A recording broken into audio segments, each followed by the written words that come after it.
Hola, un saludo cordial para todos ustedes, queridos amigos de este canal PRF Mundo de Radio Rosa Mística Colombia y de todas nuestras redes sociales. Les presentamos esta noticia católica del día con un tema trascendental, sobre todo para nosotros los colombianos: los abusos de clérigos en Colombia. Los Ángeles Press, un portal de internet, ha publicado el texto completo de una entrevista de su periodista Rodolfo Soriano Núñez, periodista de Los Ángeles Press, con el periodista colombiano Miguel Ángel Estupiñán, uno de los más importantes investigadores del fenómeno, o de esta realidad mejor, de los abusos por parte de clérigos en Colombia. El contenido de esa nota que hace noticia hoy es el siguiente. El titular es Colombia y el abuso sexual. Diálogo con Miguel Ángel Estupiñán. Estupiñán promueve lo que podría convertirse en un avance clave para la crisis de abuso sexual del clero en Colombia y América Latina, porque ningún país está libre de culpa. Ningún clero en ningún país. Bien, la nota, repito, es de Rodolfo Soriano Núñez, quien hace la presentación y hace las preguntas.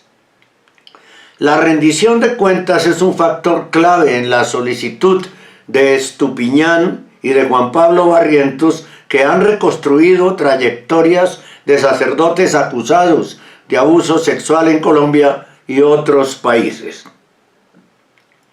El 14 de mayo, medios de comunicación del mundo hispanohablante publicaron noticias sobre un próximo fallo de Colombia que aborda un tema central de la crisis de abuso clerical ahí y potencialmente en toda América Latina.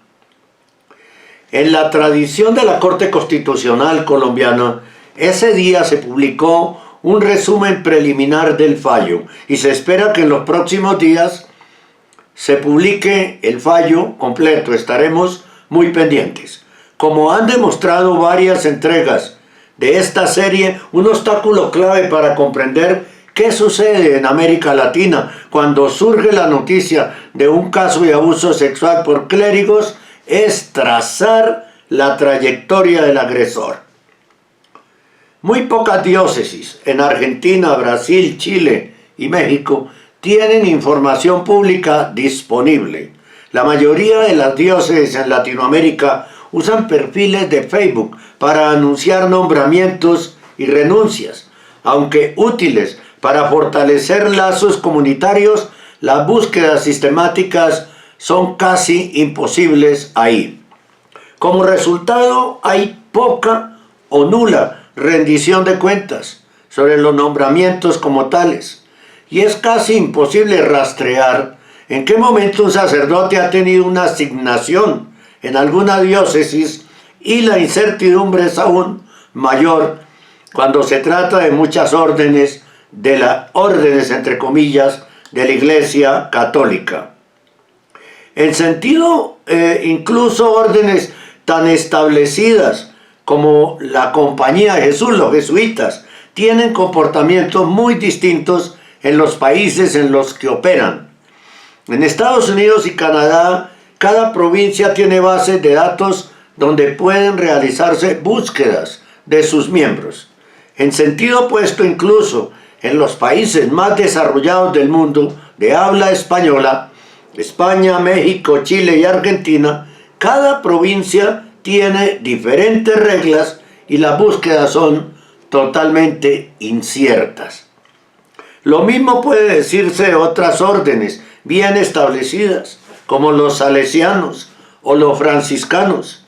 La situación es peor en órdenes menos conocidas, más pequeñas, como los Oblatos de María Inmaculada o la Legión de Cristo. Con la Legión de Cristo y su rama laica, el así llamado Regnum Christi o Reino de Cristo, el Opus Dei y otras órdenes relativamente nuevas, es más difícil, pues sus fundadores destruyeron las distinciones tradicionales entre religiosos y laicos para ejercer controles similares a los de grupos sectarios, por lo que definir quién es miembro de esas organizaciones es por sí misma una tarea de Hércules. Esto es aún más relevante ya que dada la naturaleza global de las instituciones religiosas, es relativamente fácil, incluso para denominaciones de menor tamaño, como la Iglesia Luz del Mundo, tras la secta Luz del Mundo, trasladar ministros a países donde tienen fieles. Obviamente no se puede comparar ministros de las sectas con sacerdotes de la Iglesia Católica, ¿no?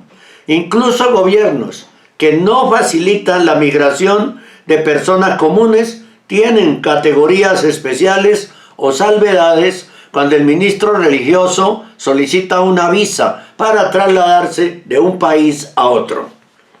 Por eso la entrega de esta nota es una entrevista con uno de los principales actores del proceso legal que está detrás de la próxima sentencia de la Corte Constitucional aquí en Colombia, el periodista independiente colombiano Miguel Ángel Estupiñán.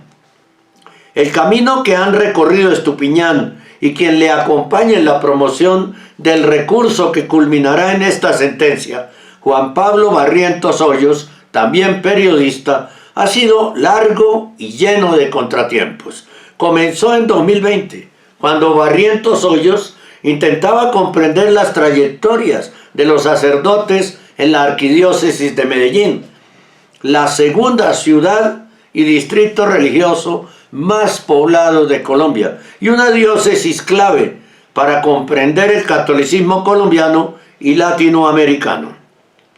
Durante varios años fue Medellín la sede del Consejo Episcopal Latinoamericano CELAM, ahora con sede en Bogotá.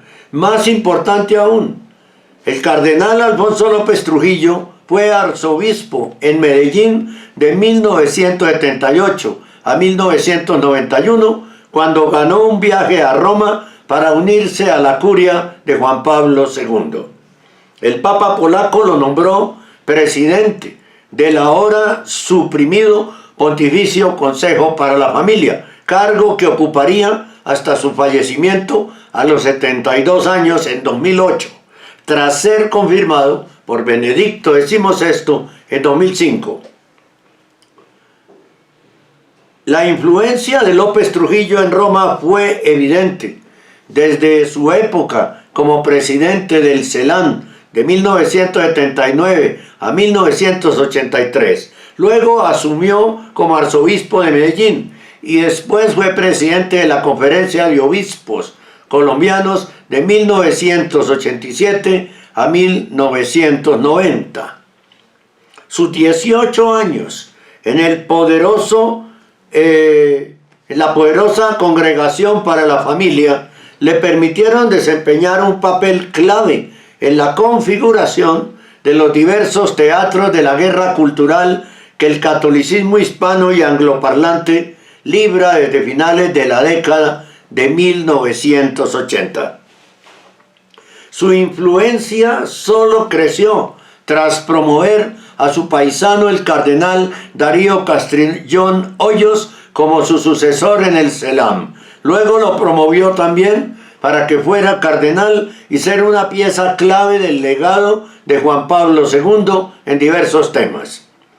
Tras su periodo como presidente del CELAM, el Papa polaco nombró a Castrillón Hoyos para la entonces muy poderosa congregación, ahora dicasterio para el clero, con voz y voto en casi cualquier asunto a escala mundial, incluyendo los más directamente relacionados con la crisis de abusos del clero.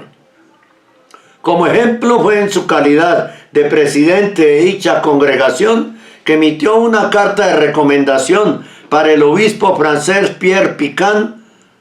Está contenida en Wikipedia en francés. Picard no convertía a los paganos, ni sufría en el Coliseo romano. Castrillón Hoyos elogió a Picán por desafiar a las autoridades francesas y encubrir a René Bisset, acusado en 1996 y condenado en el año 2000 por las autoridades francesas. Las autoridades lo condenaron a cárcel tras haber abusado de al menos 11 menores entre 1989 y 1996, como relata un texto del año 2000. En 2001, Castrillón envió una carta en francés, en papel oficial, de la entonces Congregación para el Clero de la Santa Sede, que él presidía. La carta felicitaba al obispo Picán por encubrir al sacerdote Bisset, al tiempo que rechazaba cualquier cooperación para divulgar información sobre un caso que conmocionó profundamente a la opinión pública francesa y europea. Aunque el que un sacerdote atacara a varones menores ya era común, este caso dejaba ver el papel de los Boy Scouts franceses. El caso era del todo similar al abuso en los Boy Scouts de Estados Unidos y otros países donde existe esta organización.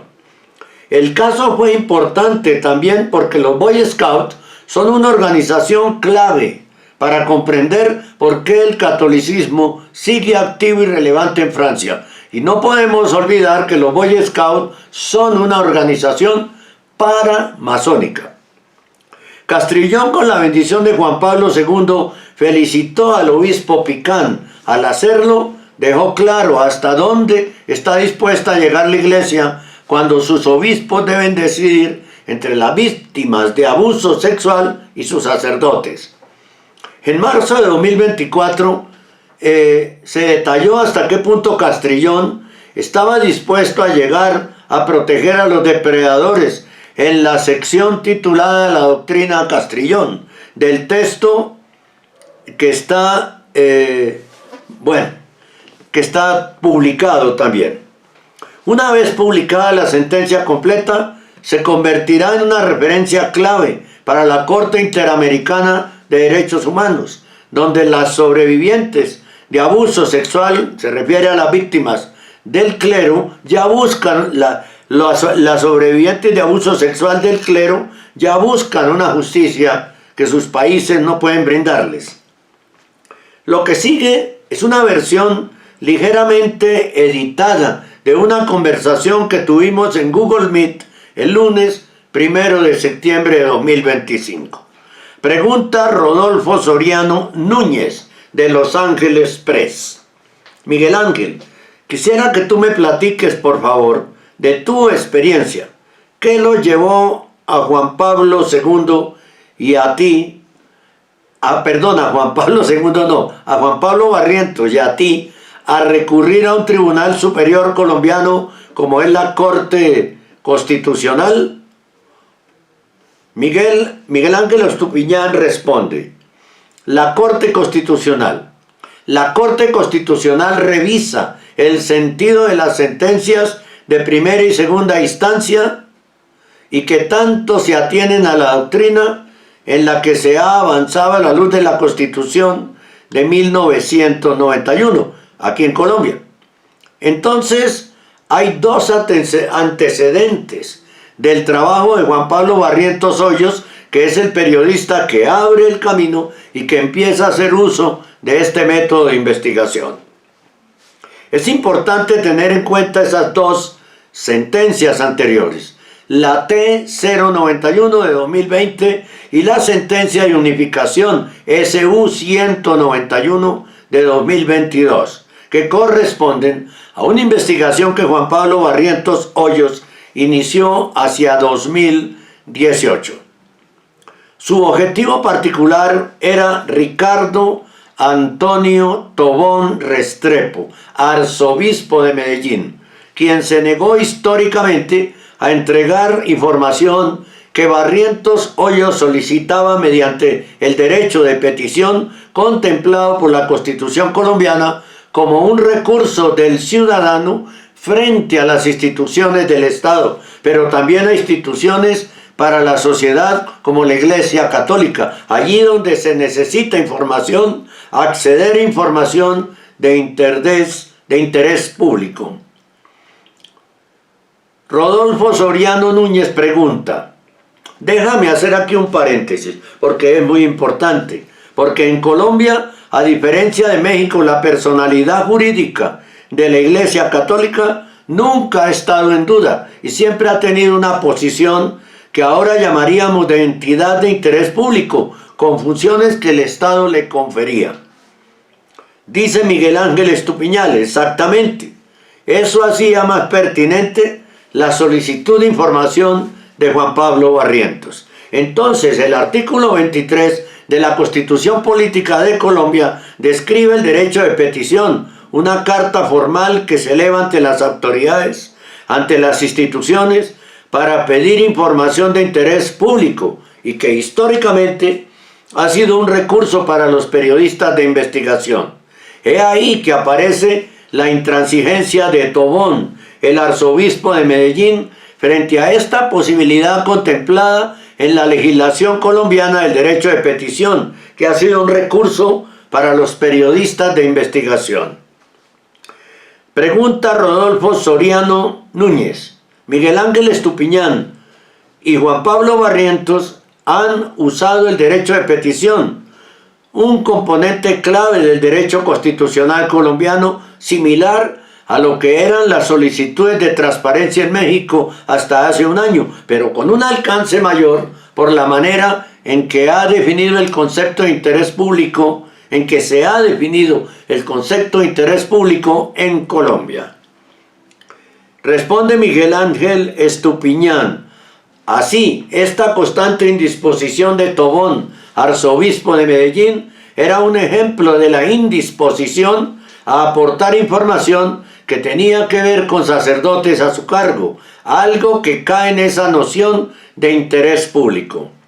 Estos eran sacerdotes que habían sido primero denunciados. Posteriormente se amplía un mayor número de sacerdotes para conocer si habían sido denunciados o no. Y eso lleva a que Juan Pablo Barrientos recurra a los jueces colombianos.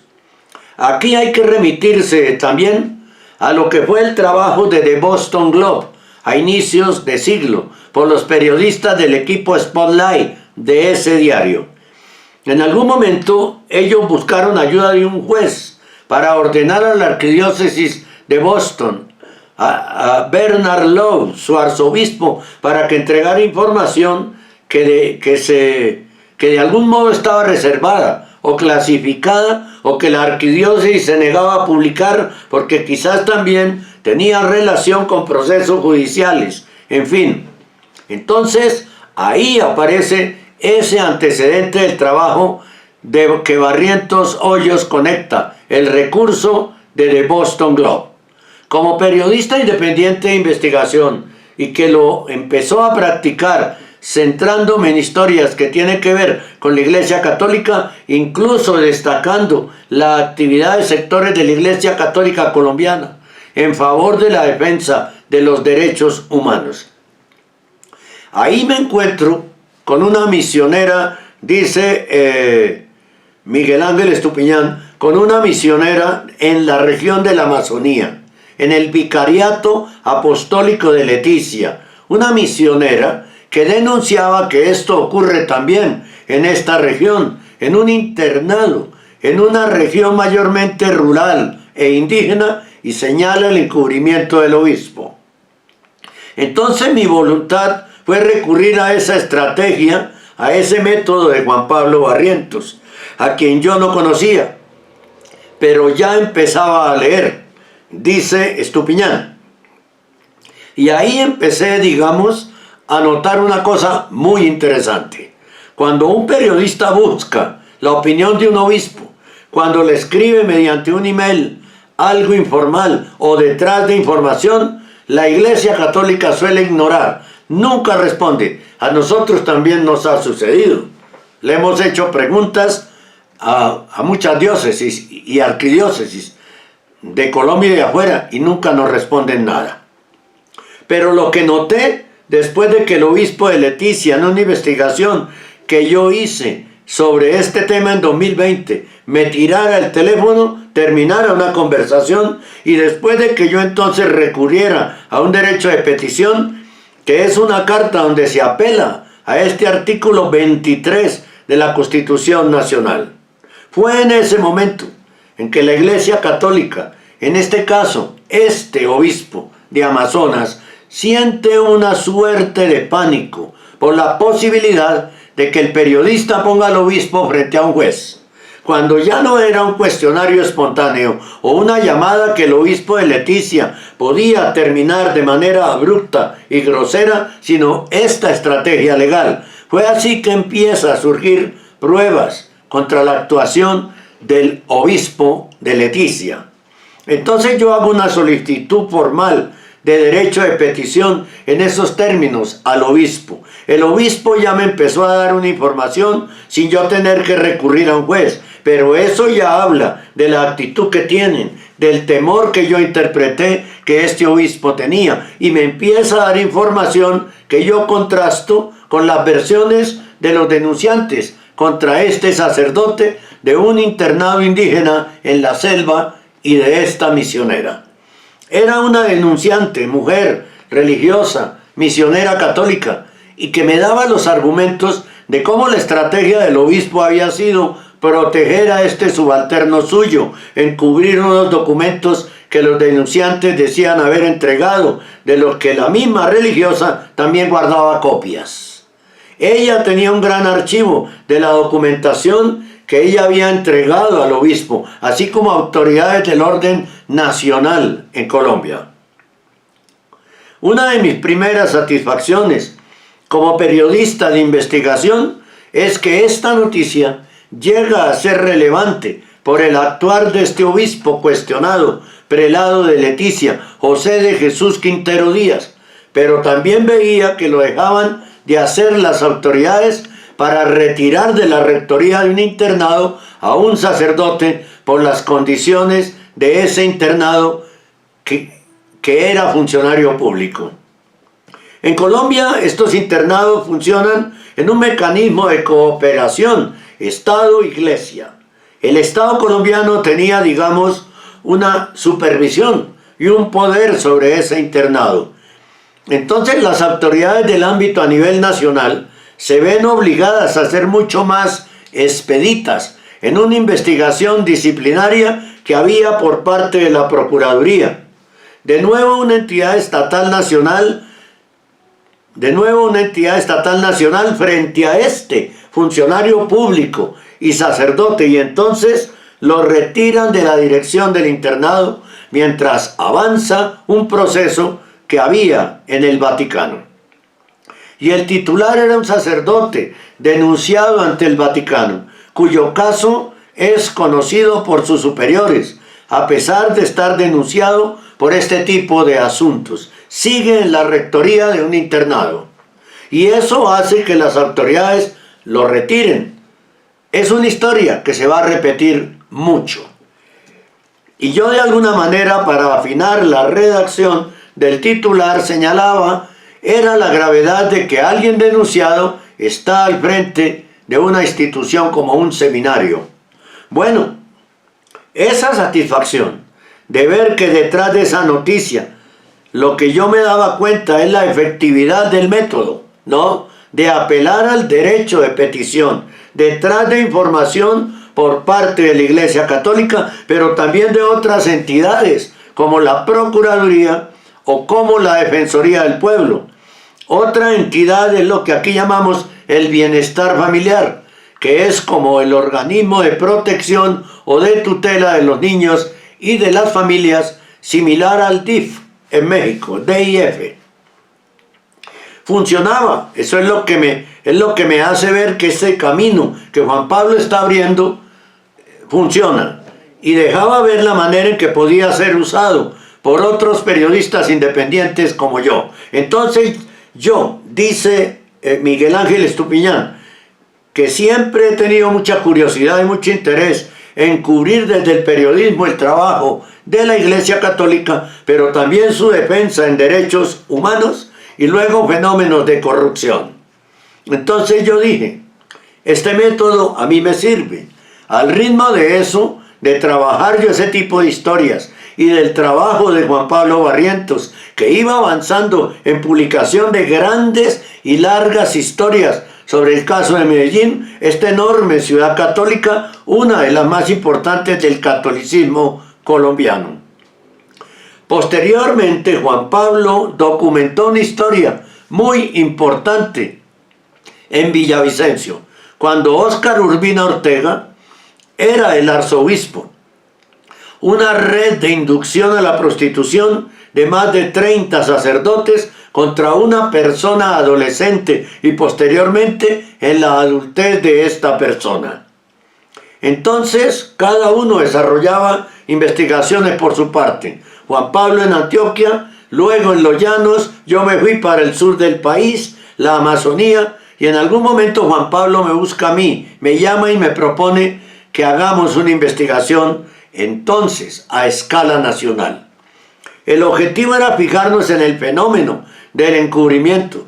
Ya no sería de nuevo casos sueltos de sacerdotes, por lo regular protegidos por sus obispos, sino ir directamente a la trayectoria de vida de los obispos. ¿Cuáles serían, pensábamos nosotros, los principales obispos encubridores en Colombia, creyendo que eran en el caso de la Iglesia Católica? Algunos en particular, pero lo que arrojó el método de investigación es que era un problema histórico en Colombia. Así fue como nos reunimos en 2022 y empezamos a trabajar.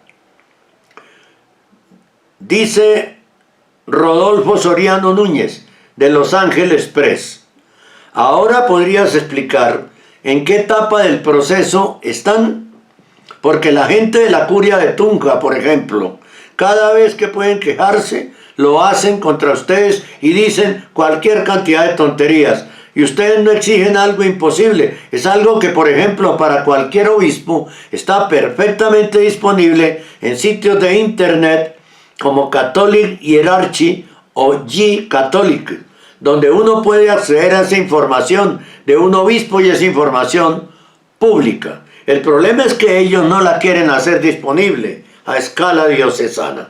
Responde Miguel Ángel Estupiñán: ellos todavía no cumplen, todavía no entregan esa información. Aquí hay que explicar algo, y es que una práctica de la Corte Constitucional, que es, primero, dar cuenta mediante un comunicado del sentido de una sentencia, después del sentido de una sentencia.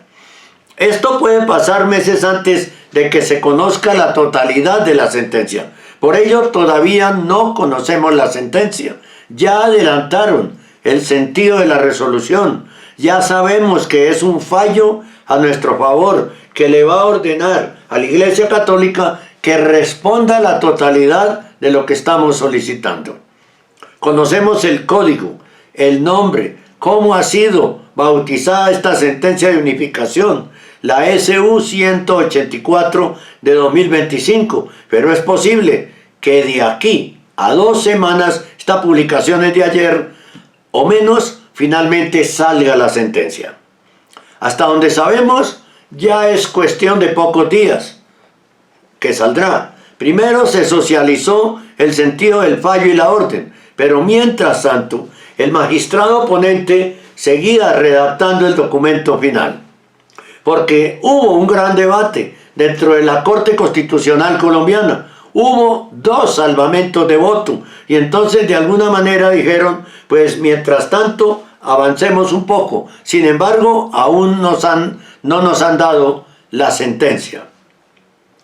Rodolfo Soriano Núñez pregunta: ¿qué camino recorrieron a partir de 2022? Y responde Miguel Ángel Estupiñán: de 2022 para acá, y particularmente desde 2023, que es cuando hacemos un envío masivo de derecho de petición a todos los obispos colombianos y a los superiores mayores de congregaciones religiosas, para entender el papel de la Corte Constitucional. De 137 solicitudes de derecho de petición, solo unas 17 instituciones entre obispos o diócesis y superiores mayores u órdenes o congregaciones responden, dándonos la totalidad de lo que estábamos pidiendo. Eso era información sobre todos los sacerdotes, ¿no? No estamos preguntando en principio por solo los que han sido denunciados, sino hagan una lista, cada obispo o congregación religiosa, de los sacerdotes que han sido ordenados en tal periodo de tiempo, por ejemplo, desde que la congregación está en Colombia. ¿Cuántos sacerdotes han sido ordenados en Colombia? ¿Cuáles han sido los sacerdotes extranjeros que han trabajado históricamente en Colombia desde que esa congregación religiosa está en el país? Para el caso de los obispos, desde la existencia de X o Y diócesis, haga una lista de todos los sacerdotes que han sido ordenados para esa diócesis y también de los sacerdotes de otras instituciones, diócesis, en fin, que han trabajado en esa región, habiéndose incardinado o no. Eso era lo que estábamos preguntando. Se trataba de tener una certeza de los nombres y frente al nombre de cada uno, diga usted como institución si ese sacerdote ha sido denunciado o no. Nuestro cuestionario estaba también, en nuestro cuestionario, la pregunta que iba detrás de cuál fue la actuación de la diócesis. Remitieron esa denuncia a las autoridades nacionales de investigación penal del Estado colombiano, esto es la Fiscalía General de la Nación, que es el organismo competente de esclarecer este tipo de denuncias. También si suspendió o no al sacerdote, remitió la denuncia al Vaticano, a la Congregación para la Doctrina de la Fe en su momento. Había una serie de preguntas y una malla de inquietudes que con el tiempo también hemos afinado para evitar que se fueran por la tangente, que fue lo que hizo la mayoría de los obispos que nos contestaron de manera incompleta. Entonces, 120 instituciones, dice Miguel Ángel Estupiñán, entre obispos y congregaciones religiosas, de clérigos y sacerdotes, se limitaron sencillamente a dar una lista de 8, 3, 12 por mucho. Manizales entregó una lista de 21 sacerdotes y frente al caso de cada uno no contestaban aquello que solicitábamos, pero no daban la información sobre los demás sacerdotes que queríamos saber. ¿Quiénes eran?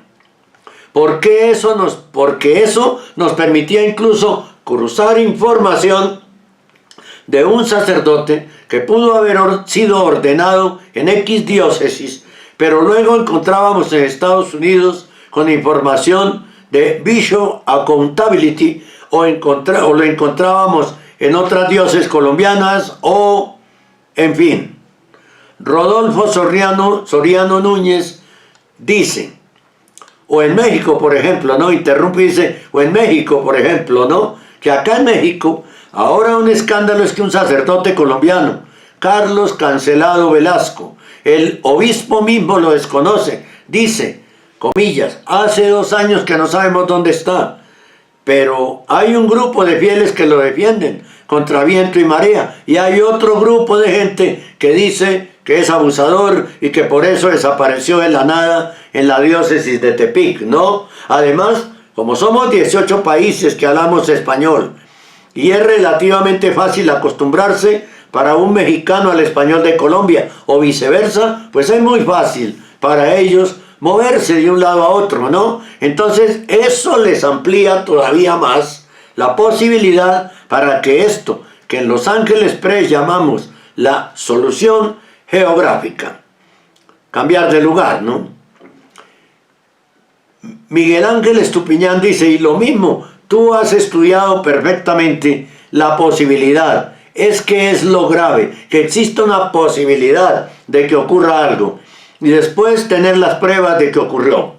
Hay casos, por ejemplo, de legionarios de Cristo, ya denunciados, y cuyos casos eran de conocimiento público en México hace ya muchos años, pero luego en sus trayectorias de vida posterior a esas denuncias, que fueron reportadas en los informes oficiales que hicieron en su momento, pues estas instituciones religiosas lo vemos en Medellín o Bogotá. De paso, todavía hay activos, sacerdotes activos en el ministerio. Entonces, ¿qué pasó?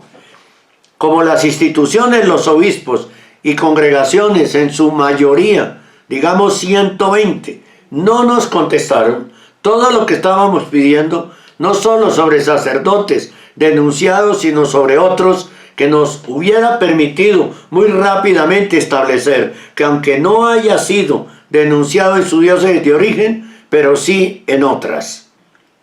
O miembros de congregaciones religiosas que no son incardinados propiamente en X o Y arquidiócesis, como en Bogotá, pero la arquidiócesis sí recibió.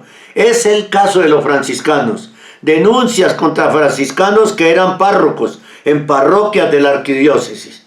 Pero el arzobispado se negaba a dar información de congregaciones, remitía a las congregaciones. Entonces de nuevo recurrimos a los jueces.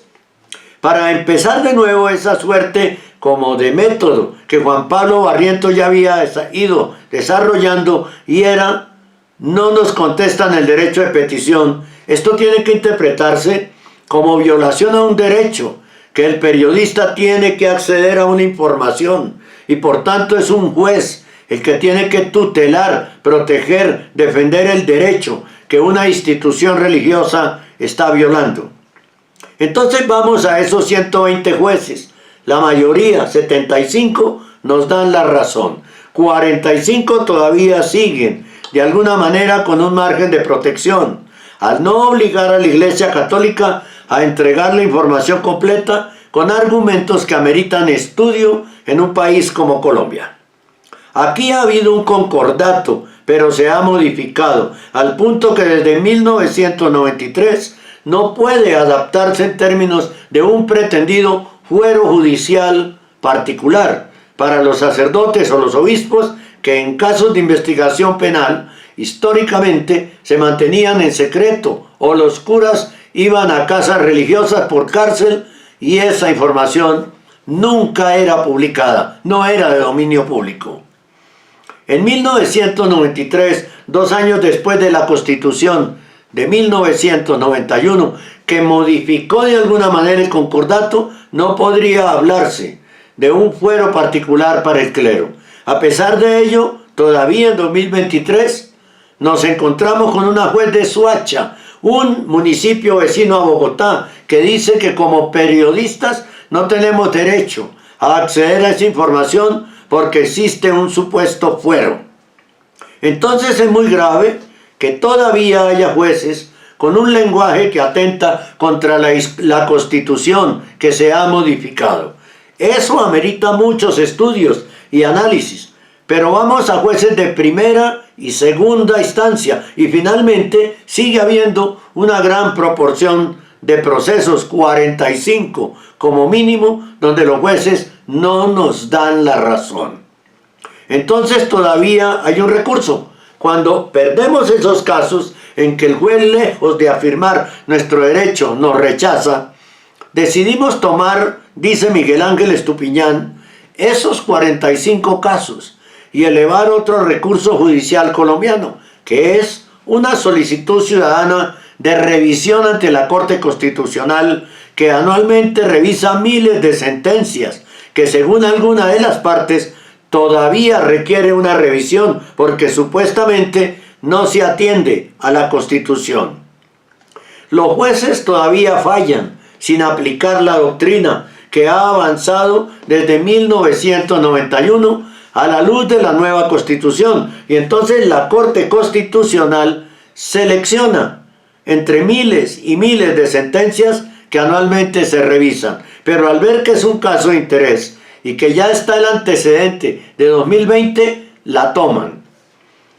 Esta sentencia primero la consiguió Juan Pablo en 2020, luego en 2022, solo para el caso de Medellín. Entonces, la resolución próxima será a escala nacional, ya no solo un obispo X suelto, sino que tiene que unificarse la doctrina, la mentalidad de los jueces, o se revisa eso y también se genera una gran consulta.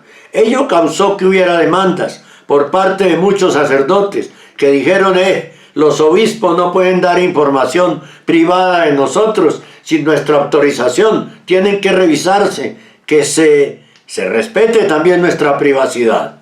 Entonces se hizo una enorme consulta a universidades católicas, a universidades públicas, a facultades de derecho, y ese proceso duró más de 2 años, y conocimos entonces este año el sentido de la resolución que, a la luz de lo que se ha resuelto desde 2020 con la sentencia TO 91 y luego con la sentencia SU 191 de 2022, a diferencia de lo que dice la Iglesia Católica Colombiana, los periodistas no solo tienen derecho a recibir información sobre casos de sacerdotes denunciados que sean de conocimiento de la Iglesia. Dice que la Iglesia Católica tiene que contestar todo lo que hemos solicitado. Y entonces la clave es que no pueden ellos esperar que creamos en una arquidiócesis, por ejemplo, como la de Bogotá, que dice tener solo 6 casos, o solo hay 9 casos conocidos de sacerdotes que han sido denunciados, si en la arquidiócesis de Manizales el mismo arzobispo dice que hay más de 20 casos. La población es muy diferente de Manizales a Bogotá, ¿no? Y lo dice a pesar de que seguramente habrá ahí también un subregistro. Entonces, por eso, la importancia, y yo destaco mucho la insistencia de Juan Pablo, dice Miguel Ángel, siempre de decir, nos tienen que responder frente a todos los sacerdotes y nos tienen que contestar absolutamente todo lo que estemos solicitando. Esa insistencia, esa minucia, ha sido para mí un aprendizaje al trabajar con este colega, quien ha sido minucioso en generar una rejilla como de cuestionario para evitar que hagan lo que usualmente hacen los hombres de la Iglesia Católica. Y con su lenguaje también, que es como una variedad dialectal que apela a la ambigüedad y es salirse por la tangente. Tengo también que aclarar otra cosa, dice el colega Miguel Ángel Estupiñán, es entregarnos los archivos, no es abrirnos las puertas a ir a consultar nosotros las cajas, los sobres y las carpetas, es entregarnos un archivo PDF que será extenso, sí, con los datos de los sacerdotes, hacia donde esperamos que se pueda ir también en un futuro. Es a lo que ha hecho, por ejemplo, en Estados Unidos, por orden de los jueces. Obviamente la Arquidiócesis de Los Ángeles, por ejemplo, es poner online las carpetas digitales con los folios escaneados de sacerdotes, y ahí se ve cómo algunos han ido a supuestas clínicas para curarse. Conocemos esta institución del Paráclito en Estados Unidos, donde supuestamente los han llevado durante décadas. Dice Rodolfo Soriano Núñez, la que está en Gemes, Nuevo México. Responde Miguel Ángel Estupiñán, sí, y además el problema sobre todo me parece a mí, y yo vivo también este problema, de que mis orígenes son más bien como sociólogo de la religión y en muchos sentidos cercano a la Iglesia Católica, es que muchos obispos siguen en la ceguera de no reconocer el daño que le hace a la propia institución esta manera de actuar, de esconder los datos en lugar de hacerlos públicos, en lugar de ser tan transparentes como sea posible, para justamente evitar lo que ellos ahora también reconocen que ya es un problema de falta de credibilidad, ¿no? Pregunta Rodolfo Soriano Núñez. Ellos creen que resuelven acusándonos a quienes nos atrevemos a criticar de comunistas, enemigos de la Iglesia, masones o la tontería con la que se desayunan ese día. Lo hacen sin reconocer que quienes lastiman a la Iglesia y su capacidad para incidir en procesos de pacificación en países como Colombia y México que tienen serios problemas de violencia. ¿Cómo van a presentarse como líderes de procesos de pacificación cuando no se puede confiar en su palabra? Responde Miguel Ángel Estupiñán. Entonces, Rodolfo, Para el caso colombiano, lo que han entregado hasta el momento en los últimos 2 años es el 13% de lo que pedimos. Y lo que hemos podido elaborar hasta el momento es una lista de cerca de 600 nombres de sacerdotes vinculados a la Iglesia Católica Colombiana que han sido denunciados. 600. Digo vinculados porque algunos son extranjeros que han pasado por aquí en algún momento. Pero entonces esa lista sin duda sí corresponde solo al 13%, si corresponde solo al 13% de lo que pedimos, es posible, digamos, que sea mayor, ¿no? Porque le faltaría el 67%. Le falta el 57%, le faltaría, ¿no?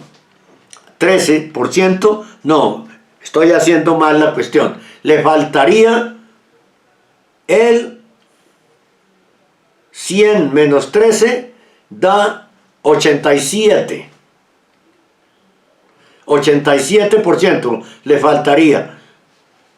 Digamos que sea mayor, ¿no? Y supere los 5.000 nombres.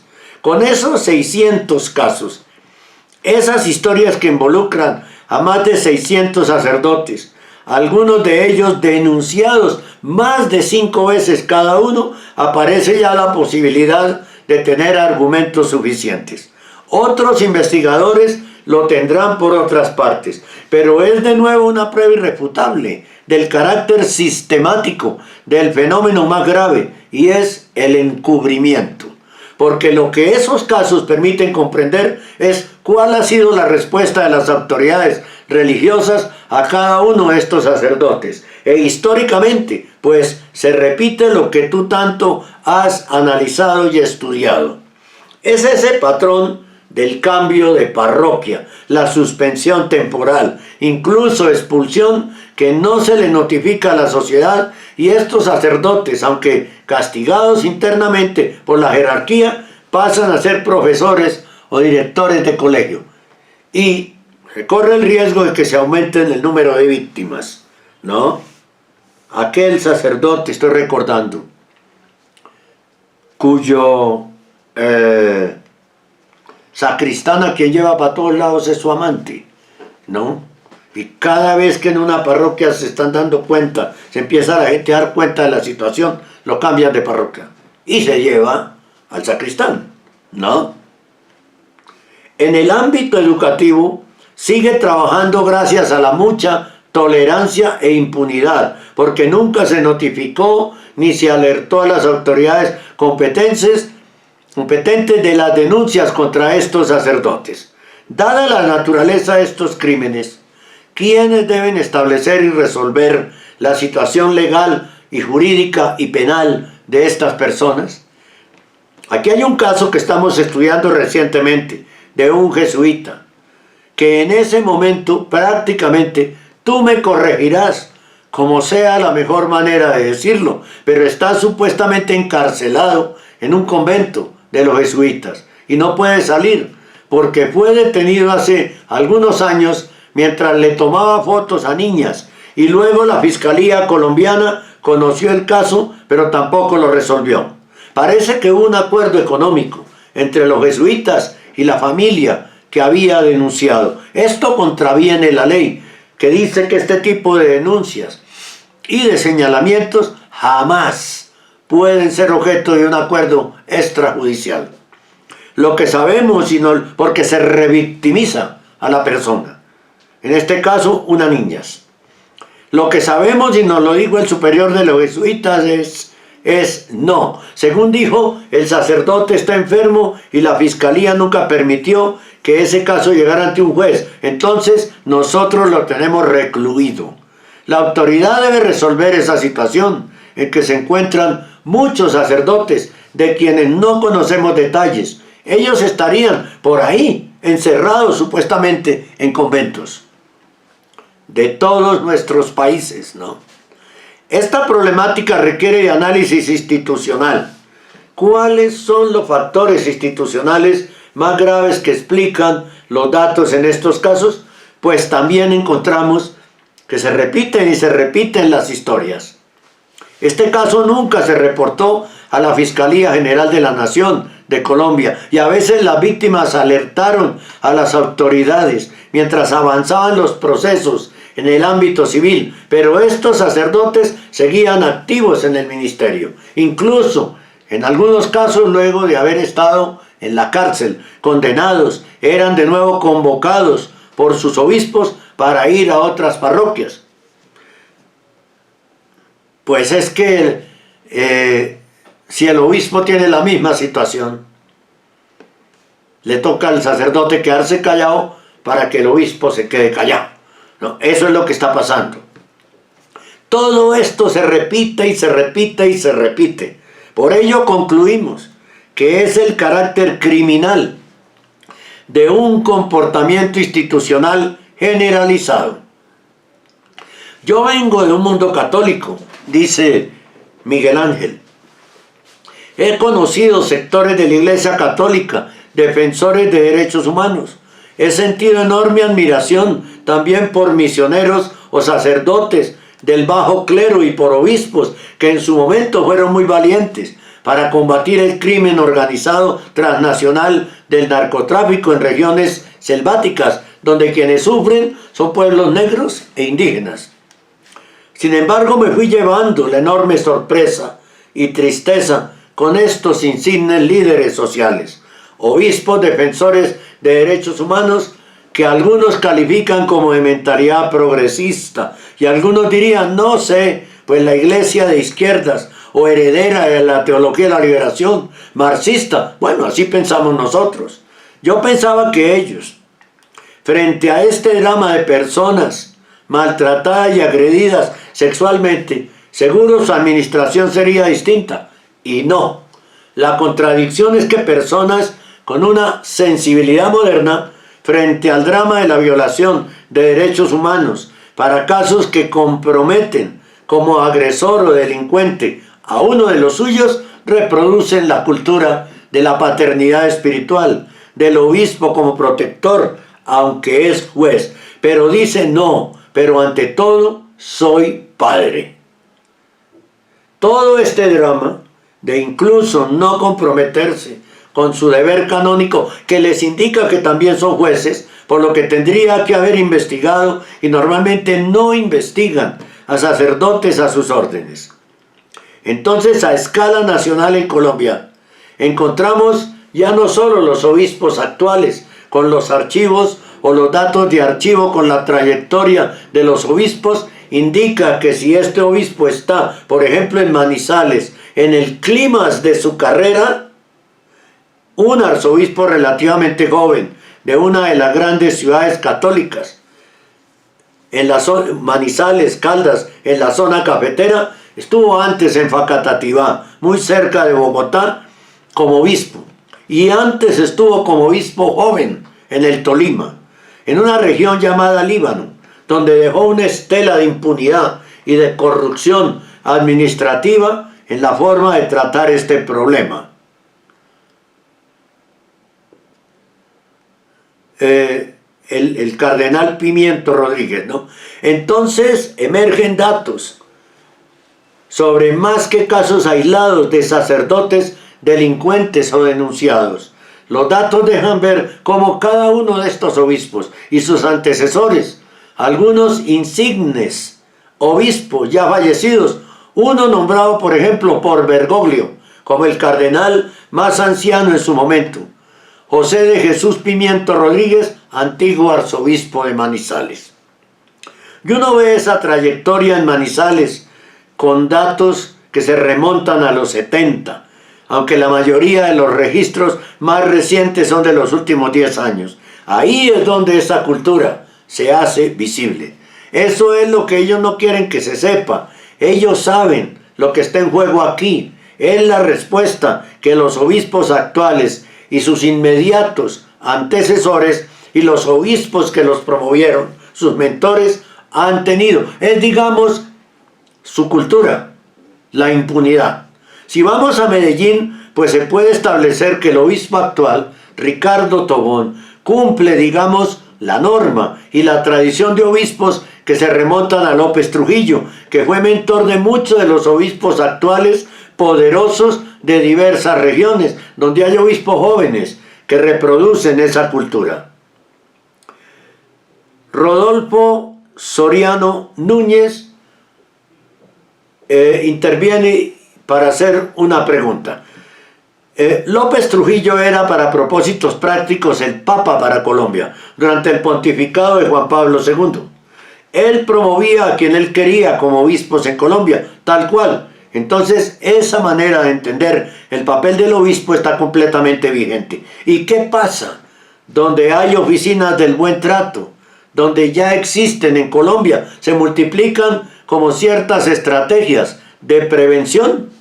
Responde Miguel Ángel Estupiñán. Bueno, el problema es cómo saber qué tan coherentes son los proyectos de prevención cuando no hay esclarecimiento de la situación actual aquí. Ese es otro tema y una contradicción que yo quisiera tener la oportunidad de hablar contigo para que también tú me des tu opinión sobre esos fenómenos. Dice Rodolfo Soriano, en México los obispos inmediatamente buscan presentarse como la víctima, pero eso no lo pueden hacer en Colombia. ¿Cuándo ocurrió la persecución religiosa en Colombia? ¿Cuando cerraron los templos? ¿Cuando ocurrieron las agresiones contra los prelados? Ya llevamos 20 años de que se resolvió ese problema de la relación Estado-Iglesia, y el problema del abuso sexual de clérigos sigue. A esto responde Miguel Ángel Estupiñán. Y de todos modos nos agreden y critican por lo que hacemos.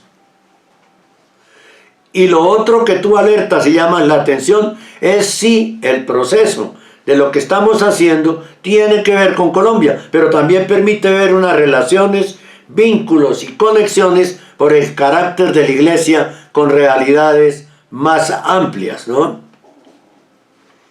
Entonces, si uno observa ciertos periodos, se puede revisar cuál fue la respuesta a casos cuando Joseph Ratzinger era el prefecto de la entonces Congregación para la Doctrina de la Fe, y entiendo que ya en ese momento tenía el deber de conocer todos esos procesos.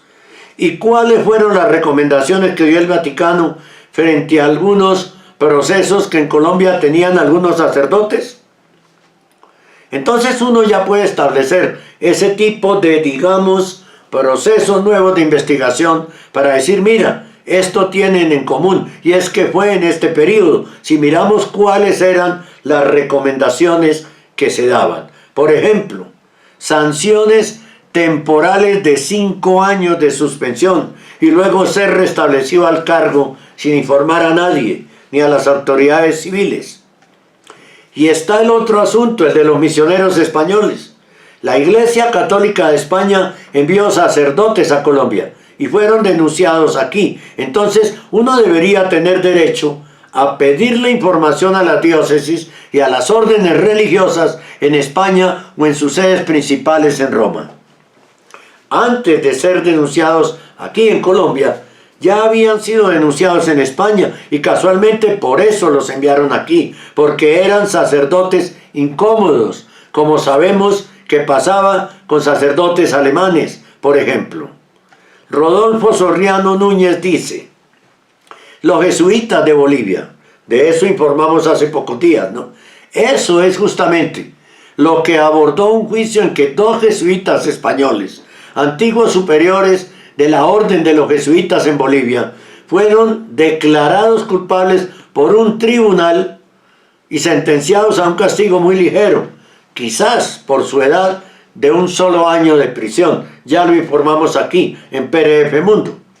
El problema es que los jesuitas ya sabían que estaban en problemas en Cataluña y en otras provincias españolas, y por eso les daban la salida más sencilla, que era hacia Bolivia, donde sabían que pues el Estado es muy débil y pueden hacer lo que quieran. Y bueno, eso es lo que hicieron lo que querían.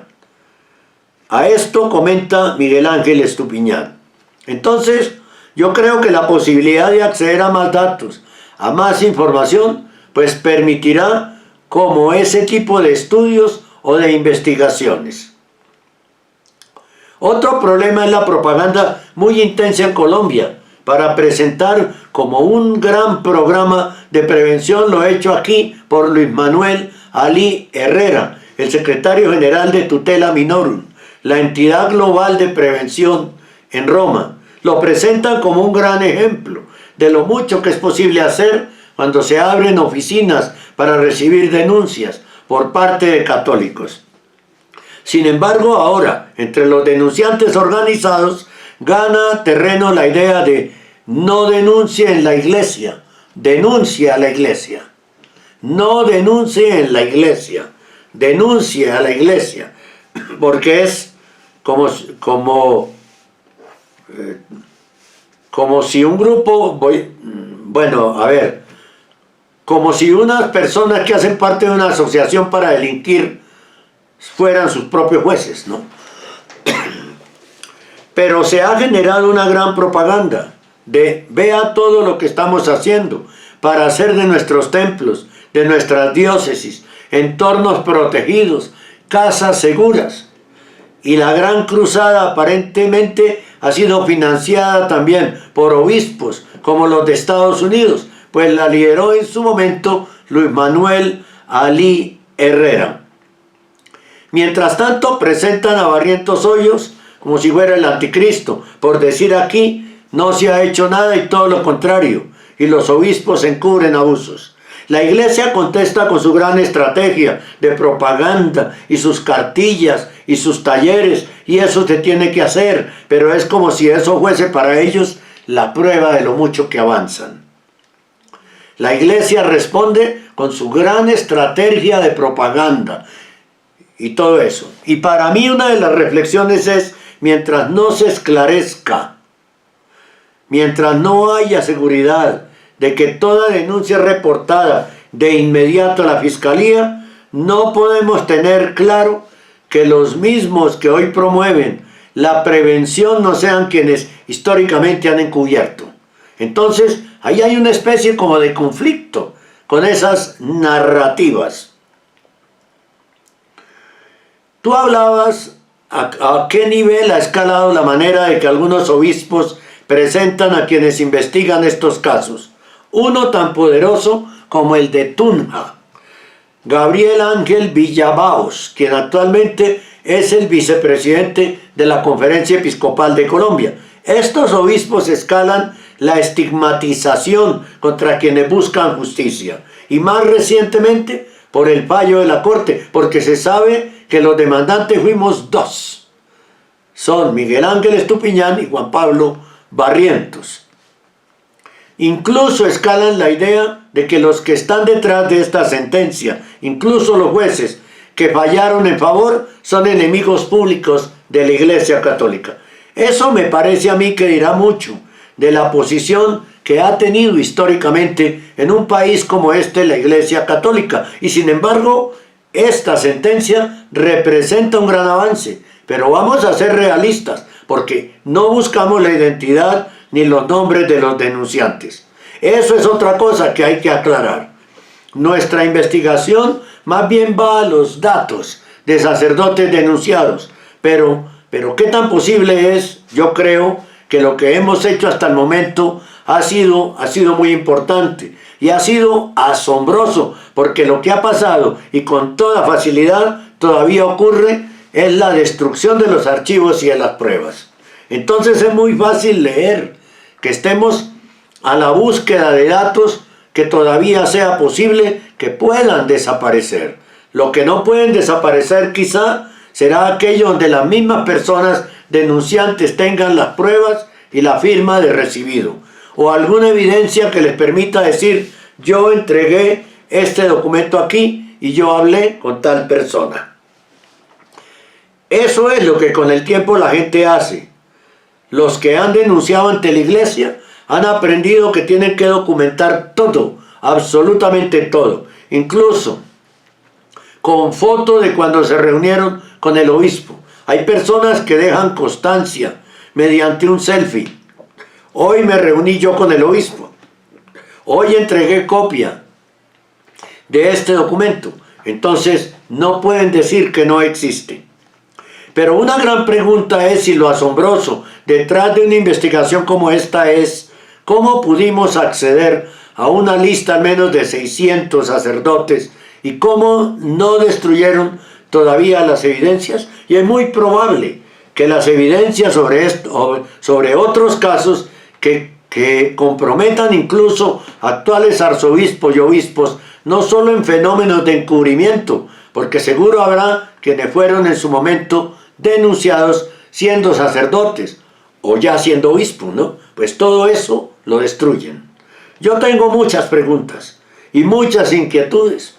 No tanto diría yo como creo que todavía faltan mucho más las lecturas agudas a la luz de los datos. Es mucho lo que se puede hacer y lo que tengo es todavía, sí, una serie de perplejidades y preguntas. Dice Miguel Ángel, en el libro que Juan Pablo y yo publicamos hace 2 años, con esta lista de cerca de 600 casos, nosotros nos atrevíamos a decir, y seguro que una afirmación tan dura amerita sus matices, que la Iglesia Católica funciona como una organización en ese aspecto, en ese tema de crimen organizado transnacional.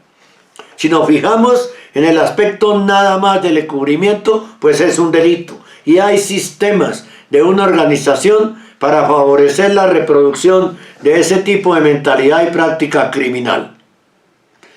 Bien, pues esta es la conversación entre Rodolfo Soriano Núñez, que da la impresión de que es mexicano, periodista de Los Ángeles Press, con Miguel Ángel Estupiñán, que habla de todo este tema, de los abusos del clero en Colombia y el mundo, ¿no? Y cómo funcionan los encubrimientos y cómo funcionan las cosas, ¿no?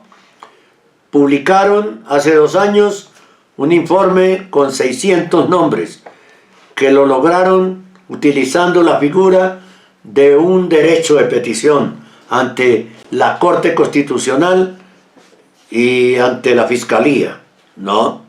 Un trabajo grande, importantísimo para la Iglesia, que no deja de sufrir por todas estas circunstancias, ¿no?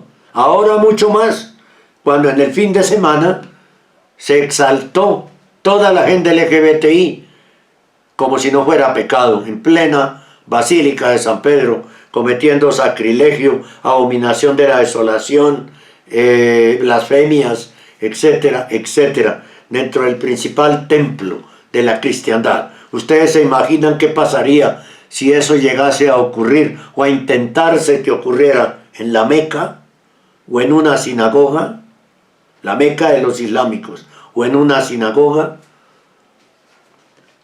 ¿Por qué los católicos nos aguantamos todo? Como si no tuviéramos derecho, porque nos meten miedo y nos hacen callar hasta con la palabra de Dios. Pero ya muchos no comemos cuento, a los curitas, ¿no? Y por eso, pues nos arriesgamos desde hace 12 años a contarles a ustedes la verdad y a decirla aquí, en este canal PRF Mundo y en Radio Rosa Mística Colombia. Muchas gracias por acompañarnos en esta noticia católica del día de Radio Rosa Mística Colombia. Que estén muy bien, bendiciones para todos.